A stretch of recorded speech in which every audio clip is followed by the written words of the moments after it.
Hello friends, welcome back to our YouTube channel Tech and Cryptos. Today in this video let's learn about how to delete game plan list on eFootball. So let's get started. First let's get into eFootball app. So here it is. Now let's get into game plan written over here. It's under eFootball world over here. So let's tap on game plan. Now we can see our game plan here. We need to simply click on this logo over here, and in the bottom we can see game plan list. So let's tap on this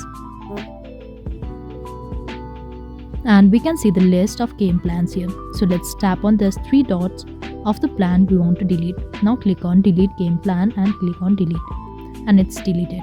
Now okay, so this is all we need to do to delete game plan on eFootball. I hope you like the video. Please do like and subscribe. Thanks for watching.